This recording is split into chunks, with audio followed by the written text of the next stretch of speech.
फाइलों में कुछ जरूरी कागजात ढूंढ रहा था। तभी उसके हाथ में कुछ पेपर्स आए जिन पर खून के छींटे थे।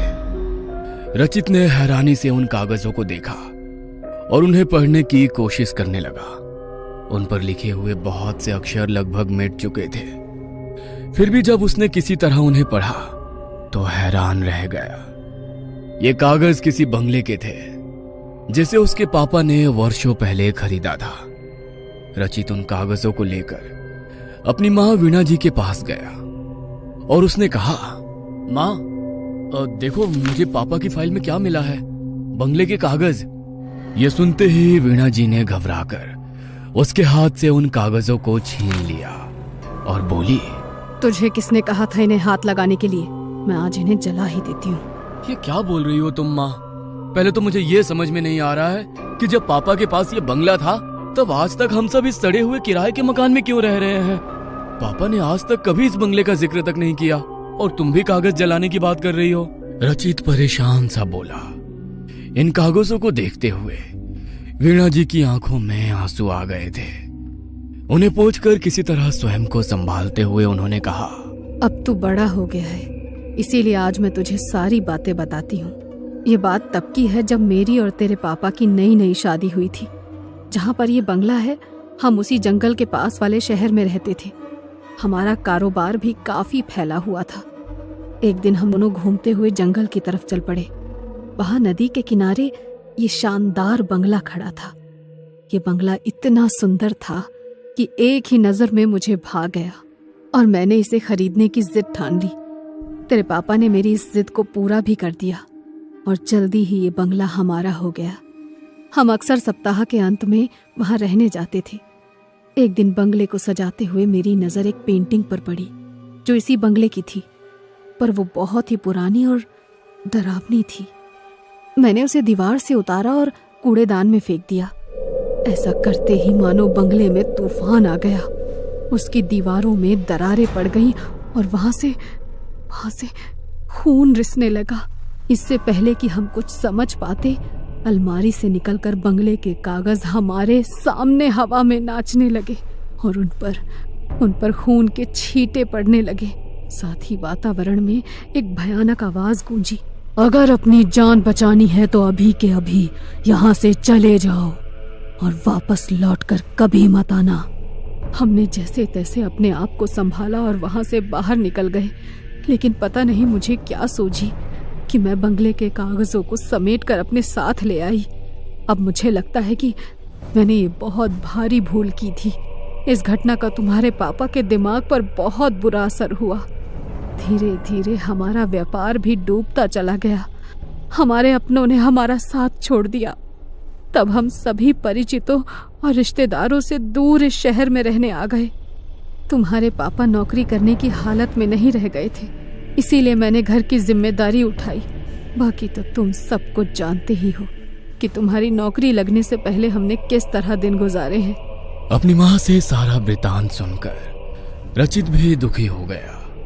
उसने वीणा जी के हाथ से बंगले के कागजों को लेकर उन्हें वापस फाइल के हवाले किया और खामोशी से दफ्तर जाने के लिए तैयार होने लगा। आज दफ्तर में भी रचित के दिमाग में उस बंगले की ही बातें घूम रही थी और काम में उसका बिल्कुल भी मन नहीं लग पा रहा था। क्योंकि थोड़ी ही देर में कंपनी के बॉस मिस्टर धर्मिक के साथ उसकी मीटिंग थी, इसलिए ना चाहते हुए भी मन मारकर उसे कॉन्फ्रेंस हॉल की तरफ जाना ही पड़ा। मीटिंग के दौरान मिस्टर धर्मिक ने नोटिस कर लिया कि रचित कुछ परेशान सा है। रचित उनके प्रिय कर्मचारियों में से एक था, इसलिए उन्होंने उससे उसकी परेशानी की वजह पूछी।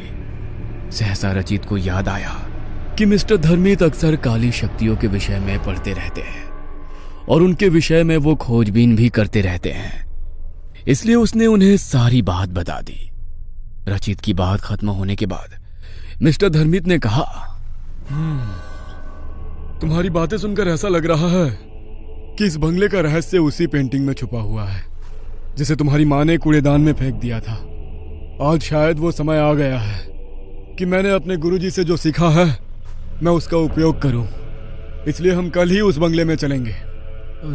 लेकिन अगर हम दोनों को कुछ हो गया तो? नहीं, मुझे बहुत डर लग रहा है सर। रचित घबरा कर बोला।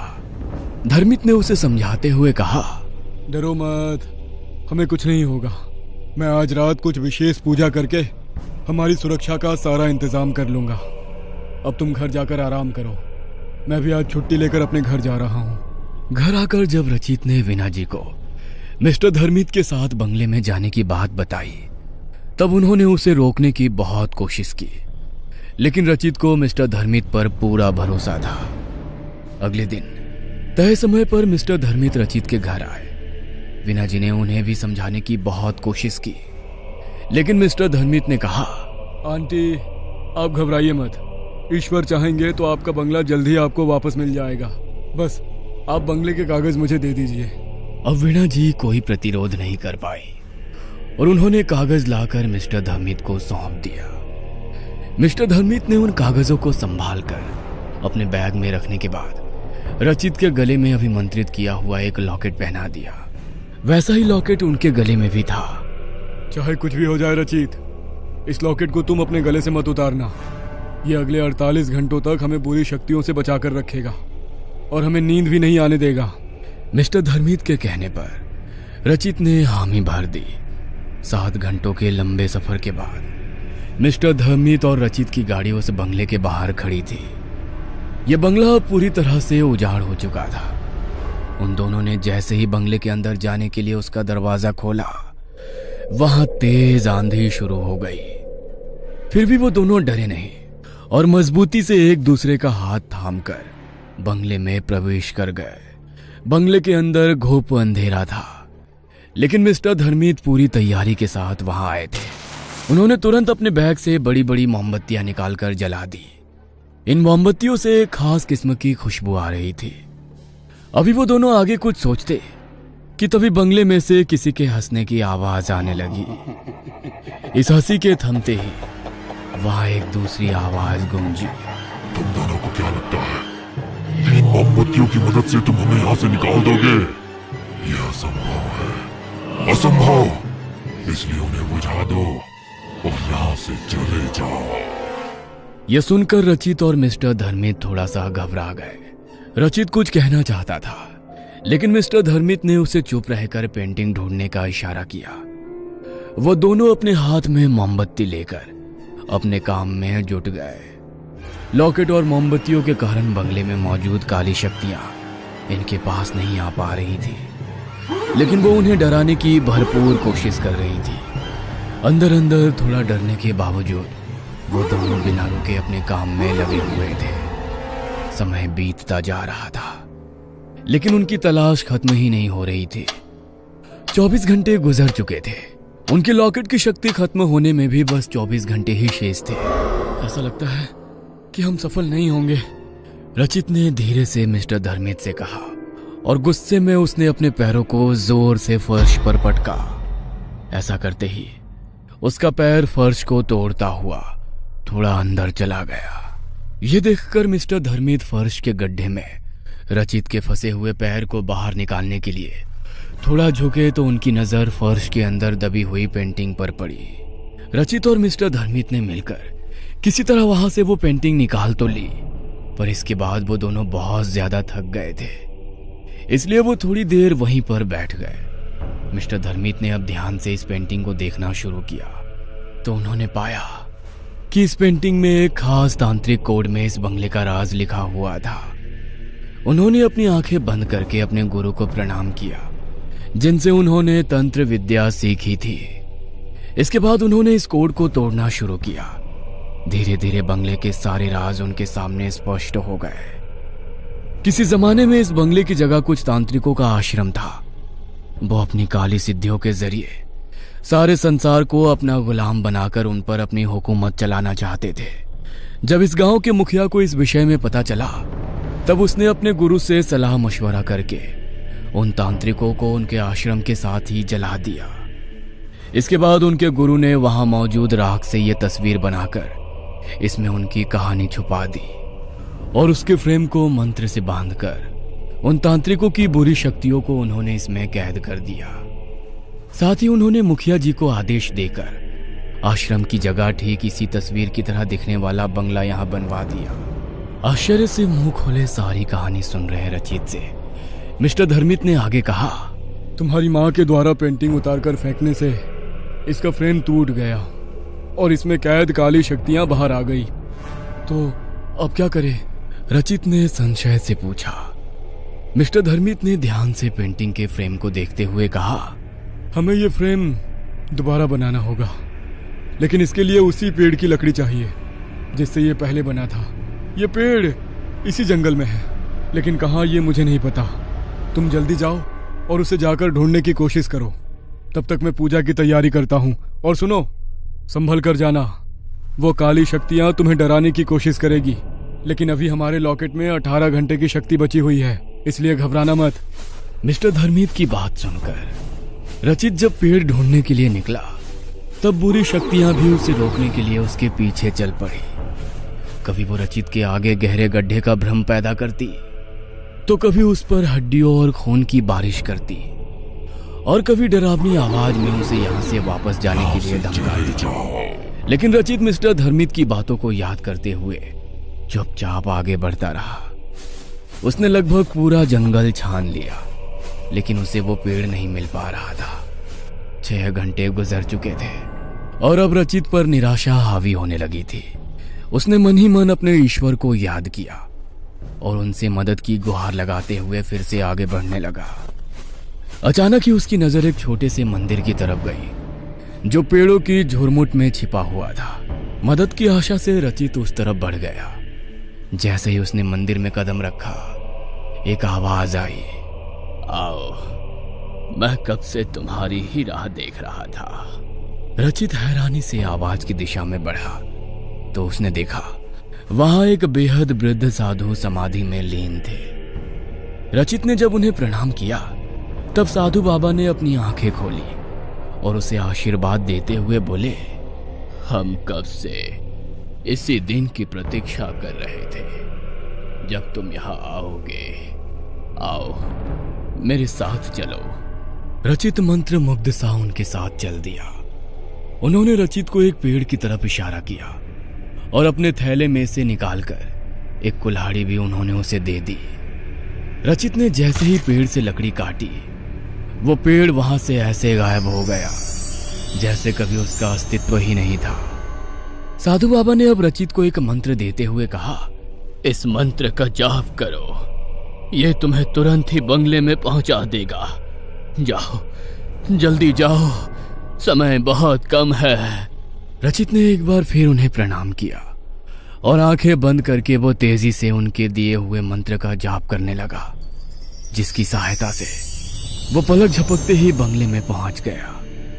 मिस्टर धर्मित ने अब रचित के हाथ से लकड़ी लेकर फ्रेम बनाना शुरू किया। जैसे जैसे फ्रेम बनता जा रहा था, बंगले में मौजूद बुरी शक्तियों के चीखने चिल्लाने की आवाजें भी बढ़ती जा रही थी। वो बंगले में मौजूद सामानों को रचित और मिस्टर धर्मित के ऊपर फेंककर अभी भी किसी तरह उन्हें रोकने की कोशिश कर रही थी, लेकिन मिस्टर धर्मित बिना रुके अपने काम में लगे हुए थे। लॉकेट की शक्ति खत्म होने में अब बस आधा घंटा शेष रह गया था। आखिरकार फ्रेम बन गया और मिस्टर धर्मित ने पेंटिंग को उसके पुराने टूटे हुए फ्रेम से निकालकर नए फ्रेम में डाला और फिर उसे अपने बनाए हुए पूजा स्थल पर रखकर उन्होंने वेदी में अग्नि प्रज्वलित कर दी और एक मंत्र पढ़ने लगे। जैसे जैसे मंत्र के साथ अग्नि में आहुति पड़ती गई, एक एक करके काले धुएं के रूप में सारी बुरी शक्तियां पेंटिंग में वापस कैद हो गई। अगले कुछ ही पलों में वहां शांति छा गई। यह देखकर रचित प्रसन्न हो गया और उसने खुशी से आवेग में मिस्टर धर्मित को गले लगा लिया। तभी उसे स्वयं से अलग करते हुए मिस्टर धर्मित ने कहा, अभी एक विशेष काम बाकी है, इसलिए अपनी खुशी बचा कर रखो। अब क्या बचा है सर? तुम्हारी बलि।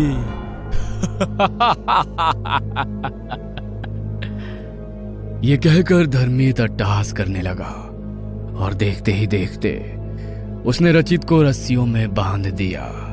इसके बाद उसने अपने बैग से बंगले के कागज को निकालकर हवन वेदी के पास रख दिया। रचित ये सब देख सुनकर बुरी तरह घबरा गया था। उसने देखा कि धर्मित की आंखों में खून उतर आया था और उसका चेहरा बहुत ही भयानक लगने लगा था। रचित को कुछ भी समझ में नहीं आ रहा था कि अब वो करे तो क्या करे। तभी धर्मित ने कहा, चलो, तुम्हारी बलि देने से पहले मैं तुम्हारी जिज्ञासा दूर कर देता हूं। मैं इन तांत्रिकों का मुखिया था जो इस जगह पर बने हुए आश्रम में जलकर मर गए। यह सब मुझसे नफरत करते थे और मेरी सिद्धियां छीनना चाहते थे। इसलिए मैंने अपनी सिद्धियों को यहीं जमीन में छुपा दिया था। जिस दिन यहां आग लगाई गई उस दिन मैं यहां से बाहर गया हुआ था, इसलिए संयोग से मैं बच गया। जब इस जगह से जुड़ा विवादित मामला ठंडा पड़ गया तब मैं यहां छुपाई गई अपनी सिद्धियों को वापस लेने आया। लेकिन तब मुझे पता चला कि इस जगह को पवित्र मंत्रों की शक्ति से बांध दिया गया था। अब मैं चाह कर भी कुछ नहीं कर सकता था, इसलिए चुपचाप मैं सही समय की प्रतीक्षा करता रहा। फिर एक दिन तुम्हारे माँ पापा यहाँ आए और तुम्हारी माँ ने पेंटिंग के फ्रेम को तोड़कर मंत्रों की शक्ति को खत्म कर दिया। लेकिन तब भी मैं इस जगह पर मौजूद अपनी शक्तियों को वापस नहीं पा सका, क्योंकि वो खून के छींटों के रूप में बंगले के कागज के साथ जा चुके थे। अब मैंने अपने गुरु की शरण ली। तब उन्होंने अपनी शक्ति से मुझे तुम्हारे विषय में बताया। अपने गुरु के आशीर्वाद से मैं कोई भी रूप ले सकता हूँ, इसलिए दुनिया से छुपने के लिए मैंने ये रूप लिया और तुम इंसानों के बीच रहकर तुम्हारी तरह काम करते हुए मैं तुम्हारे बड़े होने की राह देखने लगा। जैसे ही तुम्हारे कॉलेज में प्लेसमेंट शुरू हुआ मैं वहां पहुंच गया और मैंने तुम्हें अपने दफ्तर में नौकरी देकर तुमसे नजदीकियां बढ़ानी शुरू कर दी। इससे पहले कि मैं सही अवसर देखकर तुमसे इस बंगले के विषय में पूछता, तुमने खुद ही मुझे उसके बारे में बताकर मेरा काम आसान कर दिया। अब इन सभी मृत तांत्रिकों की शक्ति भी मेरे वश में आ चुकी है, जो कभी मुझसे मेरी शक्तियां छीनना चाहते थे। बस एक इंसान अर्थात तुम्हारी बलि देते ही मैं इस असीम शक्तियों का स्वामी बन जाऊंगा और ये सारी दुनिया मेरी मुट्ठी में कैद होगी। आप ऐसा नहीं कर सकते। अगर मैं वापस अपने घर नहीं पहुंचा तो मेरी माँ पुलिस में जाएगी और तब आप पकड़े जाएंगे। रचित ने हिम्मत जुटाकर कहा। प्रत्युत्तर में धर्मित ने हंसकर कहा, जब तक तुम्हारी माँ को तुम्हारे हश्र की खबर होगी तब तक मैं सर्वशक्तिमान बन चुका होऊंगा। रचित को अब अपनी मौत साक्षात सामने नजर आ रही थी। उसने अपनी आंखें बंद करके अपने माँ पापा और ईश्वर को याद किया। उसे पछतावा हो रहा था कि काश उसने अपनी माँ की बात मान ली होती और यहां ना आया होता, पर अब क्या हो सकता था। इसलिए वो चुपचाप अपनी नियति की प्रतीक्षा करने लगा। धर्मित ने अब वापस मंत्र पढ़ना शुरू किया। जैसे ही उसने रचित पर अभिमंत्रित राग फेंकनी चाहिए तभी आवाज आई, रुक जाओ। धर्मित के साथ साथ रचित ने भी चौंक कर अपनी नजरें उठाई तो सामने वही साधु बाबा खड़े थे जो जंगल में रचित को मिले थे। उन्होंने तत्काल अपनी शक्ति से रचित के बंधन को खोल दिया और उसी बंधन में उन्होंने धर्मित को बांध दिया। इसके पश्चात साधु बाबा ने कहा, अपने साथियों की बिखरी हुई शक्तियों को तू ही समेट सकता था, इसलिए मैं अब तक रुका हुआ था। अब जब तूने इन सबको वापस फ्रेम में कैद कर दिया है तो अब तेरे नष्ट होने की घड़ी भी आ चुकी है। आप ऐसा नहीं कर सकते, मेरे गुरु मुझे बचा लेंगे। ये कहकर धर्मित अपने गुरु को पुकारने लगा। साधु बाबा मुस्कुराए और बोले, वो पाखंडी जो कभी मेरा शिष्य और तेरा गुरु हुआ करता था अब कभी तेरे पास नहीं आएगा। देख मैंने उसका क्या हश्र किया है। साधु बाबा के हाथ घुमाते ही रचित और धर्मित के सामने किसी चलचित्र की तरह धर्मित के गुरु के जलकर मरने का दृश्य घूमने लगा। नहीं, ऐसा नहीं हो सकता, यह असंभव है। धर्मित गुस्से से चीखा। साधु बाबा ने कहा, कुछ भी असंभव नहीं है। जो इस संसार में आया है उसे एक ना एक दिन यहां से जाना ही पड़ता है। बस सबका अपना समय तय होता है। तेरे कपटी गुरु को मारने के लिए मुझे जिस शक्ति की जरूरत थी वो आज ही मेरी सिद्धि पूरी होने पर मुझे मिल गई और मैंने तत्काल इस बुराई को नष्ट कर दिया। बस अब हमेशा के लिए नष्ट होने की बारी तेरी है। उनकी बात सुनकर रचित की हिम्मत बंधी और वो फुर्ती से उठकर साधु बाबा के पास चला गया। इससे पहले कि धर्मित कुछ कर पाता, साधु बाबा ने उसकी मुट्ठी में मौजूद राख अपनी मुट्ठी में खींच ली और उसे धर्मित के ही ऊपर फेंक दिया। राख के पड़ते ही वहां से धर्मित और बंगले की पेंटिंग धुआं बनकर हवा में विलीन हो गई। बुरी शक्तियों के मिटते ही बंगला सूरज के पवित्र प्रकाश से जगमगा उठा। साधु बाबा ने रचित को आशीर्वाद देते हुए कहा, अब यह बंगला हर तरह की समस्या से मुक्त हो चुका है। तुम अपने माता पिता को यहाँ ले आओ और अपने पिता के साथ मिलकर फिर से उनका व्यवसाय शुरू करो। धर्मित का लिखा हुआ आत्महत्या पत्र कल उसके दफ्तर में पहुंच जाएगा। तुम जब तक वहां पहुंचोगे वहां मौजूद सभी लोग भूल चुके होंगे कि तुम कभी धर्मित के साथ कहीं गए थे। रचित साधु बाबा को प्रणाम करने के लिए उनके पैरों पर झुका। उसके झुकते ही साधु बाबा वहां से अंतर्ध्यान हो गए। रचित ने अपना बैग उठाया और बंगले में ताला लगाकर गाड़ी की तरफ चल दिया। यहां से वापस जाते हुए वो खुश भी था और दुखी भी था। उसे खुशी थी कि उसके पापा की मेहनत की कमाई से खरीदा हुआ यह बंगला अब भूतिया नहीं रहा था, लेकिन साथ ही उसे दुख भी था कि उसने बिना सोचे समझे धर्मित जैसे धोखेबाज पर भरोसा करके अपने साथ साथ अपने परिवार को भी मुश्किल में डाल दिया था। वापस अपने शहर पहुंचकर जब रचित ने अपने माँ पापा को धर्मित की सच्चाई बताई तब वो दोनों भी हैरान रह गए। मीणा जी ने तुरंत भगवान के आगे माथा टेका कि उन्होंने रचित को इतनी बड़ी मुसीबत से बचा लिया था। कुछ दिनों के पश्चात रचित अपने माँ पापा को लेकर पुनः उस बंगले में आया और साथ ही उसने अपने पापा का व्यवसाय भी एक बार फिर से शुरू किया। उसके पापा की मानसिक हालत भी अब सुधरने लगी थी। साधु